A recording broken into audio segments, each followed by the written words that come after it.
Do you ever find yourself scrolling through old photos or listening to a song from your past, only to feel a surprising ache instead of pure joy? That bittersweet pang, that longing for the good old days, isn't just a fleeting feeling, it is a deeply wired psychological phenomenon. Today, we're diving into why those cherished memories can sometimes leave us feeling more melancholic than happy, and what that longing truly reveals about our present. Nostalgia wasn't always seen as this warm, fuzzy feeling. In fact, the term was coined in the 17th century by a Swiss doctor to describe what he thought was a neurological disease affecting soldiers. They were so homesick, so consumed by a longing for their past lives that it manifested in physical symptoms. He called it nostalgia. From the Greek words nostos meaning homecoming and algos meaning pain or ache. So, right from its origin, nostalgia has had this inherent connection to pain. So, why does looking back hurt?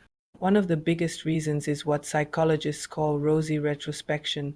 Our brains are fantastic storytellers, but they're not always truthful. When we look back, our minds tend to filter out the negative and boring parts and amplify the positive ones. We remember the perfect summer day, but forget the mosquito bites and the humid, sleepless nights. We recall the laughter with friends, but conveniently erase the arguments or moments of awkwardness. This creates an idealized, almost mythical version of the past, a highlight reel that our present life can never compete with. Think about it like this: your memory isn't a perfect video recording, it's more like a movie trailer. It takes the best, most exciting clips, adds some dramatic music, and presents a version of the story that's way more glamorous than the full, unedited film. When we compare our messy, complicated, and often mundane present to this perfectly curated trailer of the past, it's no wonder we feel a sense of loss and dissatisfaction. The past we're longing for isn't even real. It's a fictionalized version we've created. This leads to the next point. Nostalgia often highlights a gap between our past and present selves.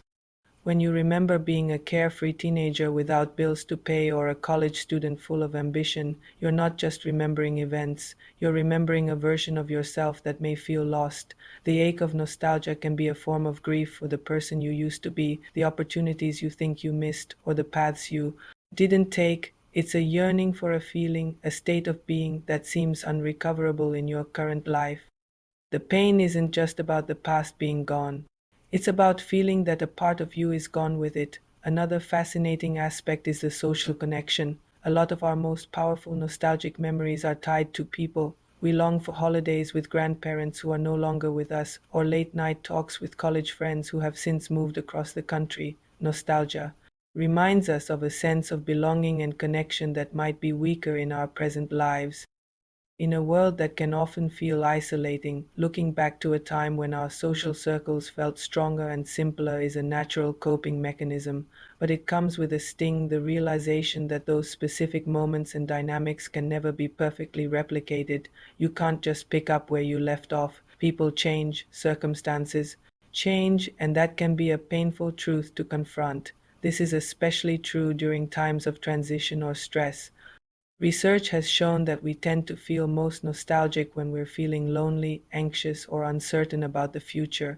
Nostalgia acts like a psychological comfort blanket. It provides a sense of continuity, reminding us that we have a history, an identity that has weathered storms before. It connects our past self to our present self, but by its very nature, it emphasizes that the safe time is over and we're now in the uncertain time, which can amplify our current anxieties instead of just soothing them. It's a double edged sword. It offers comfort but also underlines the very source of our discomfort. So we have this idealized past, a sense of a lost self, and a reminder of social connections that have changed. It sounds pretty bleak, doesn't it?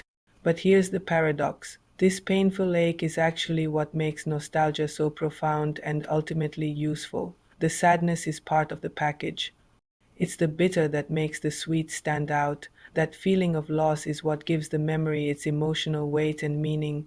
Without the ache, the memory would just be a flat, simple fact: I went to the beach in 2005. With the ache, it becomes a powerful emotional experience. I remember the feeling of freedom and possibility on that beach in 2005, and I miss it. This pain can be a powerful motivator. If you're feeling nostalgic for a time when you were more creative, maybe it's a sign that you need to bring more creativity into your present life. If you're missing deep conversations with old friends, perhaps it's a nudge to reach out and reconnect, or to cultivate deeper relationships with the people currently in your life. That melancholic yearning isn't just a sign of what's lost. It's a compass pointing toward what's missing in your present. It reveals your core values, what truly matters to you. Is it connection, adventure, security? The pain of nostalgia helps you identify those needs. So, how do we handle this bittersweet feeling without getting stuck in a cycle of longing? The key is to use nostalgia as a bridge, not an escape hatch. Acknowledge the sadness. It's okay to feel a sense of loss for the past. Let yourself feel it, but then try to pivot. Ask yourself, what is this memory telling me? What feeling am I truly missing? Instead of saying, I wish I could go back, try saying, I'm grateful I had that experience and I want to find ways to feel that sense of joy or connection again. One practical way to do this is through what's called anticipatory nostalgia, that is, living your life today in a way that you know you'll look back on fondly in the future. Create the memories you'll want to be nostalgic for. Be present, take that trip, have that deep conversation, start that hobby. This shifts the focus from passively longing for the past to actively creating a future worth remembering. Ultimately, nostalgia's pain is a testament to a life lived. It means you've loved, you've connected, you've experienced moments so beautiful that their absence is felt. It's a side effect of having something worth missing. The ache is not a flaw in our psychology, it's a feature. It's a deeply human experience that connects us to our own story, reminds us of who we are, and guides us toward a more meaningful future. The goal isn't to stop feeling the pain of nostalgia, but to understand it, learn from it, and let it enrich our present. So the next time you hear that old song and feel that familiar pang in your chest, don't push it away, lean into it.